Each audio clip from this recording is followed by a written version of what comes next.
Hey guys, welcome to today's video. I am breaking the rules right now, and then we're gonna talk about amazing beauty tips. I'm pretty sure this lip gloss is expired. I found it at random in a drawer, and I had to use it. Frost smitten. Can something bad happen from that? I don't know.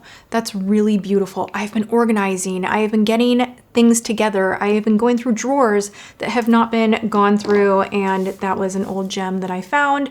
All right, so we're in the deep end of beauty. This video is dedicated to those of you out there that love a good everyday, accelerate your beauty routine, make things work better for you, tips and tricks. I love being the person that provides great tips when it comes to looking good, applying your makeup, getting the most mileage out of all the things we are already doing. So I made a top 10 list. I am sure there will be bonuses within each item that I am about to share with you. I recently, due to my sweet baby puka shell passing, when I was going back in history, like trying to find all the videos where he made cameos, I kind of went in this weird avenue where I was like looking at old Tip Tuesdays, and I'm like, yo, there were so many great tips within Tip Tuesday. Let me do a top 10 best of. Let's kind of add in a little bit of know-how from the future of like how we've adjusted things. And I have like my 10 favorite that I still do all of the time that are not talked about a lot. So let's dive on in. 3, 2, 1, we're in the shower. I'm gonna tell you a couple of things to make your shower a better beautifying experience. One thing that you can do is after you turn the water off in your shower, you are done, make sure you're keeping some body lotion in the shower. This is a trick that I've done for years, and it really helps everything to seal in and sink into the skin. I always like to kind of grab my towel and pat my skin dry, but not completely dry. You want some moisture to still be on the skin. Then you have your lotion already in the shower, and you go ahead and apply that lotion while you're still in the shower, where everything can be accepted and nourished within the skin, and it just makes your skin creams, oils, whatever you're into using, work 10 times harder. I am telling you, game changed. Also, this is another reason why I love using conditioner for shave cream. Game changed. You want soft, silky, smooth skin. I try to avoid harsh body soaps, and I use a lot of oils, shower oils. I use very gentle soap in the shower. I shave my legs with conditioner because it just leaves this nice hydration, and I always apply moisturizer while my skin is still a little bit damp. And a way to remember to do that is to keep your lotion in the shower. While we're in the shower, are we washing our hair? Maybe we're washing our hair. You should keep a wide tooth comb in the shower. A lot of you guys want to know, how do you keep your hair so shiny? Like, how do you do that? Something that I have found that makes such a significant difference in the shower is to have a wide tooth comb in there. And every time I do my conditioner, I kind of take my hair to one side and I'll put the conditioner on my ends. And then very gently from the bottom up, you don't want to start up here, I will comb the conditioner through to make sure that the conditioner is not just plopped on the outside of my hair, but that it's really getting raked through the ends of my hair so that it can do a better job and gloss my hair up. I want shiny hair. I want silky hair. And I want my hair to be manageable when I do go and detangle it. You don't want to wreck the hair, break the hair. So this is a great way to detangle the hair in the shower. I do always, here's the bonus tip. Bonus tip incoming. You want to make sure you brush your hair before you get in the shower. And that seems like a useless tip, but it is absolutely so important. If you go into the shower and your hair is not brushed through and it's already a little bit knotty, you're going to shampoo your hair and then you're going to be like, and you're going to like break the hair and you're going to have all sorts of damage that you don't need to be having. So keep a detangler. I have a drawer next to my shower with like a shower cap and a wet brush in there, and I always make sure to kind of give myself like a nice little we love ourselves moment, like a nice little scalp massage, which actually, by the way, is so anti-aging. We can talk about that another time, but don't be afraid to give yourself like a little self-love, a little scalp massage. And then what I do again with my wet detangler brush, always start at the ends. Do not, like, imagine me getting really mad at you if I see you brushing your hair from the top. You're wrecking your hair if you're doing that. Do not get impatient and do this whole thing where you're like, oh man, you know, and we can do that. We're in a rush and we're like, oh my God, you will, what even was that? Just baby your hair. baby the hair. Brush from the bottoms up. Bottoms up, okay? So do that before you hop in the shower, and then use that wide tooth comb for your conditioner. Simple thing. It's really easy to get in this routine. You will thank me later. And feel free to thank me in the comments. If you try any of these tips, I want to hear about it. And if you have tips that I am not telling you about that are game changers, I want to know that as well. I don't think in all of my years, I don't know that this is a tip that I have shared with you guys. There's been a little bit of gatekeeping, I want to confess. So I love a beauty blender. I don't think there's a better sponge to blend in your foundation. I've tried them all and I always go back to the beauty blender. And this tip, I don't want to say it won't work with other sponges, but with the beauty blender, it's just so good. All right, so you are going to dampen your beauty blender, wring the beauty blender out. If you want to know how like next level I am about the kind of water that I use on my beauty blender, I go into the kitchen and I use the filtered water just to make sure it's not like drying things out or drying my skin out unnecessarily, because our water here in Texas is pretty harsh. Like you can look this up online and I'm like, ooh, like the levels are like exceeding this and that for what is reasonably safe. If you want to be like a little next level with your beauty blenders, you can be. I mean, you do you. So that's what I do. But then I take things a step further. Once it is damp and I have wrung out all of the water, I will take Fix Plus or any other hydrating setting spray, and I will spritz my sponge and it will receive the Fix Plus just a little bit, so that when you are going to press out your concealer specifically, like I find that this actually helps your concealer to not crease. Just that little bit of Fix Plus, that little bit of hydration on the sponge, and then you press underneath the eyes and it just makes everything blend beautifully. I don't know why this works. A lot of people could debunk it and be like, that's all in your head. But I feel like it works. It's something that I love doing if my under eyes are dry and I just want extra hydration on the skin with the concealer. You know, a little bit of the concealer is going into the sponge. It's kind of like this back and forth dance when you're using a beauty blender, because it is pressing, patting, but also soaking in some of the product, but then redistributing it and pressing it. And it's just all kind of working together. If you have that layer of moisture that is glycerin based, also kind of going like this with the concealer, it's so good. I love this stuff. I'm just like, oh, let's just do it right now. Oh. Fix Plus forever. I've tried to break up with you. Dang it, you're just so good. We keep getting back together. Okay, I did this today and I'm back in this habit and it is a good one. And if you have not tried it and you have combo to dry, this is not for my oily people out there, combo to dry only, mix a drop of quality facial oil in with your foundation. It will make everything blend so beautifully. You're gonna powder the face and everything's just gonna look creamy and covered, and like it just all works together and melds together beautifully and somehow lengthens the wear time of your foundation. Try it out if you haven't. It makes a world of a difference. This is really great if you're using a full coverage product as well and you want to thin it out and have a little bit more blendability. It will do that for you, but really it just hydrates the skin so perfectly and gives you that creamy complexion that to me is very noticeable when I do this trick versus when I'm like, I'm not in the mood, I don't want to do the extra step. Like I can tell. So that is a great one, especially for dry skin, but combo to dry can have success with it as well. Safe to say, we all know I love a good velour puff. I use velour puffs to apply wet products, dry products, highlight. I use this little guy and I think it is just like the best to get around the nose, to get underneath the eye. This is a great tool and I always have them on hand. Now, something that I do on the go is I load up my velour puff. So what I will do, this is some Huda Beauty powder right here. I will literally go in the lid and circularly rub the velour puff in there, kind of pat it down to make sure stuff's not flying everywhere.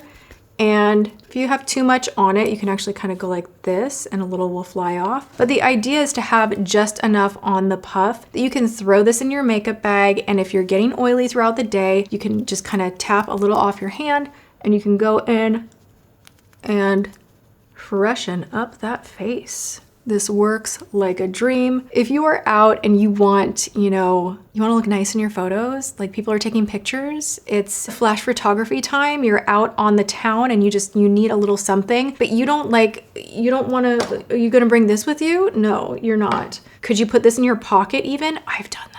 And people are probably like, oh, you get powder in your jeans. Well, guess what? We can wash them. Sometimes you just got to do what you got to do. You know what I'm saying? Or like I have a teeny tiny purse that's like this big that if I have to choose, I'm like, we need a gloss. We need a little mini something for lashes in case those fall off because that's important.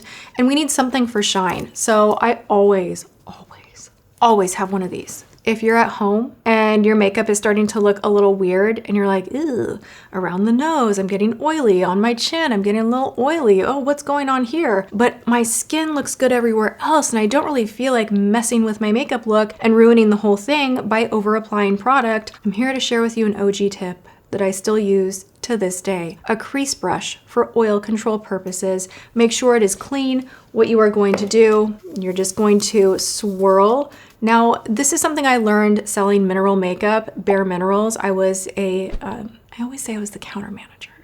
I was the assistant counter manager, Swirl Tap Buff. So you can actually get product inside of a brush by swirling the brush in circular motions. So this is really helpful just to get product loaded up in the brush, tap off that excess.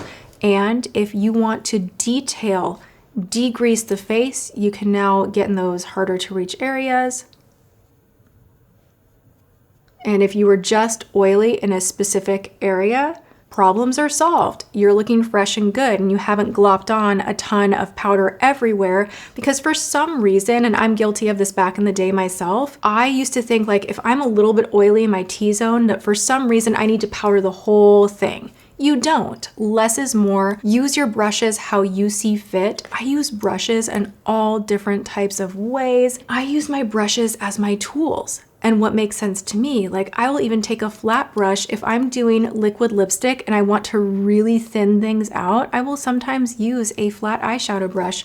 Just make sure you're washing your brushes if you're using them for different parts of the face. It can be a great thing to explore something that will work better for you than what is just already marketed as this is only an eye brush or this is only for the face or you know what I'm saying? Okay. Let's go back in time to one of my favorite Tip Tuesdays. We're gonna have a flashback of me standing in front of my freezer with Velcro curls in my hair. I still swear by this tip. If you are in a rush and you want your hair to set, I always use thermal Velcro rollers. Let's start there. There are different types of Velcro rollers. You want thermal because they are going to take that heat. Like if you aim heat at your hair, they're gonna heat up a little bit like a hot roller versus just your typical Velcro roller will not. So get thermal always. I will link below my favorites, but I will blast my hair with some heat after I've set my hair. And if I'm like, guess what? I don't have time, but I want volume. I want everything to set perfectly. I want even a little bit of shine. This can help with shine. I will open my freezer and I hope you guys think of me often when you open your freezer now. You just imagine me like with my head in there. I will literally very carefully kind of get as close as I can to a shelf and I will just kind of like count to 30 or whatever until I can kind of by the touch feel that everything is cooled down. You take those puppies out, your hair is set. Like it is so set, it will have volume for days. The way I found out about this trick is I sang as a child the national anthem at an ice show, literally in ice skates and a skating dress. And I, had to skate out and sing the national anthem and they were trying to do my hair really quickly with, I think it was hot rollers, but still like they didn't have time to set or cool down. So they're like, walk in here. And it was like a walk-in freezer. And so like, I literally walked in and I had an adult with me and we like waited for a couple minutes and came out and they took the rollers out. And let me tell you, from the time I was like this big, I have been watching every single beautifying element, idea, like thing that the professionals would do. Like I've been taking mental notes from the time I was a kid. I'm like, well, that worked. Yeah. I'm gonna do that for the rest of my life. So that was the takeaway from the ice show and it's something I've been doing the rest of the way since. We're gonna talk about blasting things with heat. Do this on low heat, please. Don't get crazy. We don't need to melt things. But if you have a stubborn lip liner or eyeliner, you can literally pull out your hair dryer, put it on low, blast that puppy, and it's gonna get much creamier, which is really nice. If you have a very firm lip liner and you almost wanna turn it into a lipstick consistency, heat will do this. So then you can kind of line and almost like really fill it in, and it's nice and juicy, and I love this technique. Also, it is great for eyeliners that are too firm. You know, our skin on our eyelids are very sensitive, and I'm not telling you to make this like hot to the touch where you're gonna burn yourself, so don't go crazy. Always test on the back of your hand the heat to make sure it's safe to go in your eye, but it's really beautiful if you don't wanna be dragging the eyelid, causing further aging, irritating your eyelid. It's nice if you have that firm pencil that you wanna use to just warm it up a little bit, and the hairdryer is the way to go. I've also been known to set my makeup with low heat from a hairdryer. I personally find it works better than just a regular fan. The heat makes all of the different just ingredients and emollients and all the creaminess come out of your makeup, and then you can almost like repowder it a little bit and then set the face again. Like I work in layers, like I literally go in layers. So I do the full face, I spray my setting sprays, I blast with a little bit of heat, and then I look in the mirror and I'm like, okay, we're a little creamy dewy. I just want to hit right in the T-zone, make things just a tiny bit locked into place again, and then I'll even sometimes do another hit of setting spray, just like one mist instead of drenching and drying off, and that will seal your face for the day. It will not budge. Bonus tip. This is a bonus tip, and this is from James. I was like working on all of my tips, and he's like, you know what I saw on Instagram? And I thought it was the cutest thing. He's like, here's a tip that I think is really helpful. And the tip was, I don't know who to credit because he just saw this and I was like, you know what? It's pretty good. Let's talk about it. I mean, is there a brush that I'm willing to sacrifice? I don't know. Okay, I have not tested this tip out. This is we're trying it in real time. I have some breakage up here that kind of drives me a little insane sometimes, so this would be great if you have a ponytail and you have pesky flyaways. Sometimes Velcro rollers will cause a little bit of that breakage there. Anyway, we all know what it is, breakage. You're going to spray your makeup brush, and so that you're not like over wetting the hair and flattening the hair, you can just, oh, that worked. Yo, I love a good beauty hack. Okay. Actually, is this working? I think that worked. I got a lot of those flyaways, you know what I'm saying? To be continued on that one. I'm gonna have to play around with that one a little bit more, but I thought that was kind of, you know, it kind of goes hand in hand with using your makeup brushes however you want, but be sure to wash them if you're gonna douse them with hairspray, would be my piece of advice. I hope you loved those beauty tips. I could go off for like another hour, but we're gonna stop it right here. I will let you guys know if you are admiring my amazing gray hoodie. I'm so obsessed with this. I love these long strings right here. I don't know why that detail makes me so happy. And also the hood. The hood is like, stop that. When a hood on a hoodie actually covers my head and is like super, super cute. This is from Lilysilk, and it's legitimately my favorite top right now. Okay, you guys, I will link below and list below what I'm wearing, what's on my nails, my jewelry, all of that. I try to stay in the habit of doing that for you guys because you always ask, and I love that. If you have any beauty tips that you are gatekeeping, why are you doing that? I would like to know why you have not shared with us yet. So feel free always in any video to share your beauty secrets, leave it in the comments. I love that we can all learn from one another. Let me know if you want more of these videos by giving this one a thumbs up. Go and have a good one, whatever you are doing. I love you, and I will see you guys in my next video. Mwah.